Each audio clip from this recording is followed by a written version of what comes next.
আহ, এতক্ষণে পেট ভরল। অতিথিরূপী নারায়ণের মুখে হাসি ফোটালে মনে তৃপ্তি আসে বড়। হে ব্রাহ্মণ, আমি অত্যন্ত তৃপ্ত হয়েছি, সন্তুষ্ট আমি।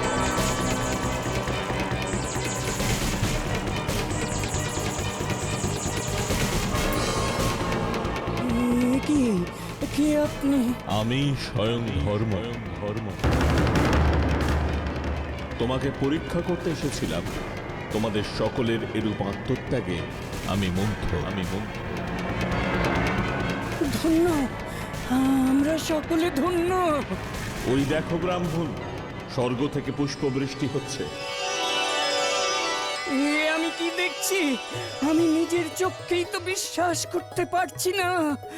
আমার পরীক্ষায় কৃতকার্য হওয়ার জন্য তোমাদের সকলকে সপরিবারে দিব্য দেহে স্বর্গে নিয়ে যেতে চাই। এ তো আমাদের পরম সৌভাগ্য।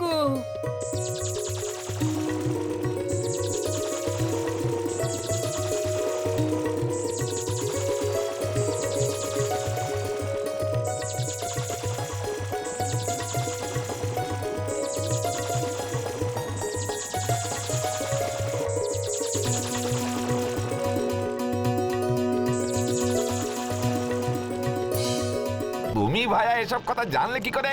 আমি জানবো না, সব তোমার চোখের সামনেই হয়েছে। আমি থাকতাম ওই কুটিরের একটা কোটরে।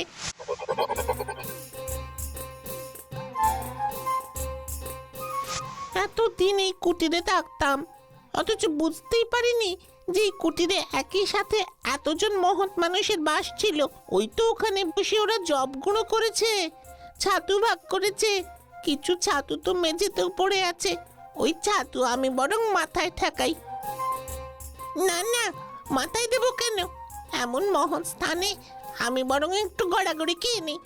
দেখি না এমন মহৎ মানুষের আশীর্বাদে আমার সামান্য এই পশু জন্ম ঘটে কিনা। কি আমার শরীরে যেখানে যেখানে ছাতু লাগছে সেই জায়গাটাই তো সোনার হয়ে যাচ্ছে। এরপর থেকে আমি বহু ধার্মিকের বাড়ি গেছি, বহু যজ্ঞক্ষেত্রে গড়াগড়ি খেয়েছি, কিন্তু আমার দেহের বাকি অংশ আর সোনাই হলো না। বড় আশা করে যুধিষ্ঠিরের যজ্ঞ সভায় এসেছিলাম, কিন্তু এখানেও আমার ইচ্ছে পূর্ণ হলো না। হে নেউল, তোমার সব কথাই তো শুনলাম, কিন্তু তুমি কে? তোমার পরিচয় কি? হস্তিনাপুরের মহারাজা যুধিষ্ঠিরের এই সুবিশাল অশ্বমেধ যজ্ঞের নিন্দাই বা তুমি কেন করছো? আমি ধর্ম। হ্যাঁ, আমি ধর্ম। একবার মহর্ষি জামদগ্নি শ্রাদ্ধের জন্য হোমধেনু দহন করে একটা নতুন ভাণ্ডে সেই দুধ রেখেছিলেন। আমি মহর্ষিকে পরীক্ষা করবার জন্য নিজের রূপ পরিবর্তন করে হয়ে যাই ক্রোধ। হ্যাঁ, ক্রোধ। সেই ক্রোধের রূপ ধারণ করে আমি সেই ভাণ্ডে প্রবেশ করে তার দুধ নষ্ট করে ফেলি। কিন্তু তাতে জামদগ্নি এতটুকু অসন্তুষ্ট হলেন না। জামদগ্নির এমন ক্রোধহীন শান্ত আচরণে আমি একেবারে অবাক হয়ে যাই। আমি তখন আবির্ভূত হলাম। বোনের মুখে সব কথা শুনে পরদিন বাহুমান ঘোড়ায় চেপে বেরোলো। 20 দিন ধরে সে ছোটালো ঘোড়া।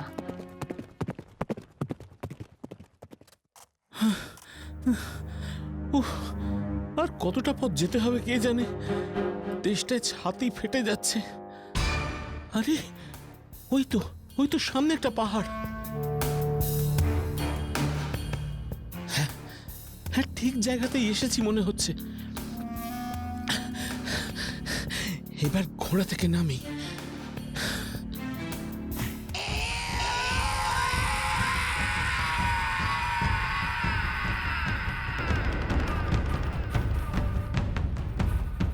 আরে কে কে কে কে চিৎকার করলো? কে কে কে?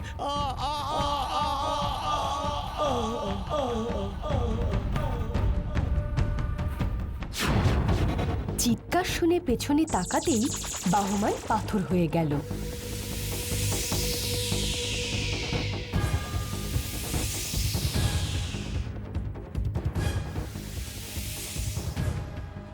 বড় ভাই আসছে না দেখে ছোট ভাই পারভেজ ঘোড়া নিয়ে ছুটল। পাহাড়ের কাছে পৌঁছে সেও একই ভুল করে ফেলল।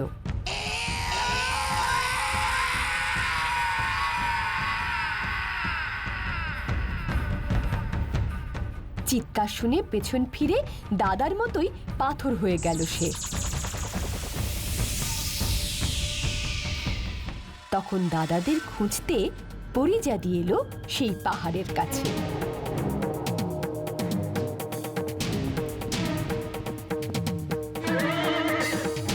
এই তো সেই পাহাড়, কিন্তু আমার দাদারা কোথায়? ওরা দুজনেই কি তাহলে পাথর হয়ে গেছে? না না, আমাকে তো জানতেই হবে, ওদের বাঁচাতেই হবে আমায়। কিন্তু তার আগে খুঁজতে হবে ওই কথা বলা পাখিকে। কিন্তু পেছন থেকে কোনো চিৎকার শুনে তাকালে তো আমিও পাথর হয়ে যাব।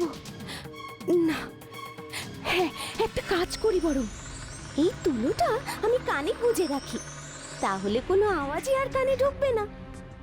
পরিজাদি কানে তুলো গুঁজে উঠল সেই পাহাড়ের চূড়ায়।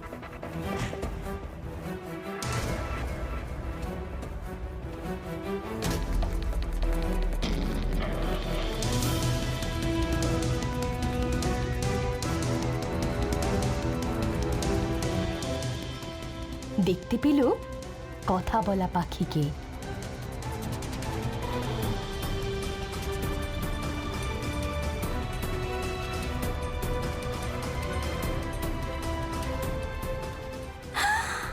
আরে, ওই তো সেই পাখি বলে মনে হচ্ছে।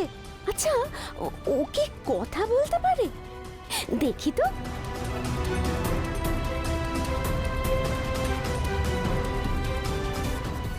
আচ্ছা, তুমি কি কথা বলা পাখি? হ্যাঁ, আমি সেই পাখি।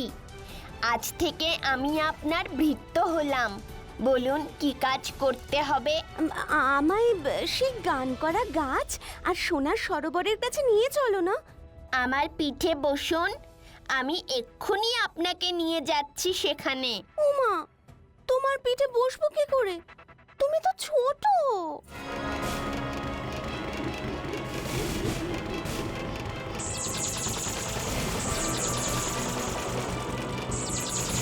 এই তো আমি বড় হয়ে গেলাম।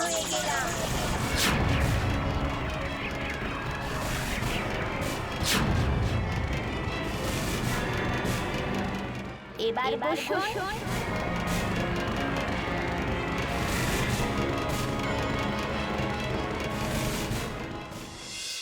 পাখি পরিজাতিকে নিয়ে এলো সোনার সরোবরের কাছে।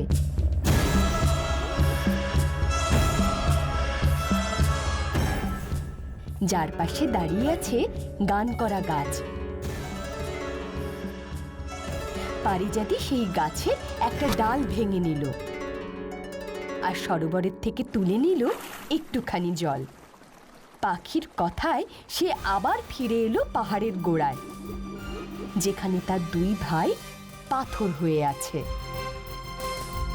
এবার সোনার সরোবরের 2 ফোঁটা জল ওই পাথরে ছিটিয়ে দাও। তোমার দাদারা ঠিক বেঁচে উঠবেন।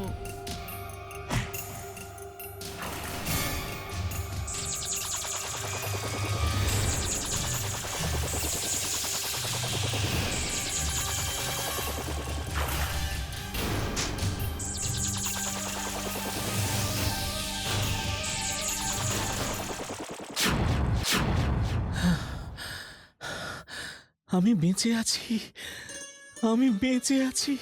উফ, কি ভালো লাগছে, কি আনন্দ হচ্ছে। পরিজাদি, তুই বাঁচালি আমায়। হ্যাঁ, ওই ওই বাঁচিয়েছে আমাদের বোন, আমাদের পাথর থেকে আবার মানুষ করে দিয়েছে।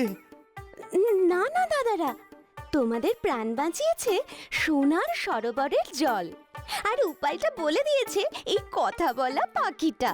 আমি আপনার ভৃত্য, এত প্রশংসা করবেন না আমার। ও, এই বুঝি সেই কথা বলা পাখি? হ্যাঁ দাদা, আর ওই কথা বলা গাছ? আমি সেই গাছের ডাল ভেঙে এনেছি। এই দেখো, এই ডাল আমাদের বাগানে পুঁতে দিলেই আমাদের বাগানে তৈরি হবে গান করা গাছ, আর বাগানের পুকুরে সোনার সরোবরের এই জল ঢেলে দিলেই তৈরি হবে সোনার সরোবর, আর বাগানে উড়বে এই কথা বলা পাখি।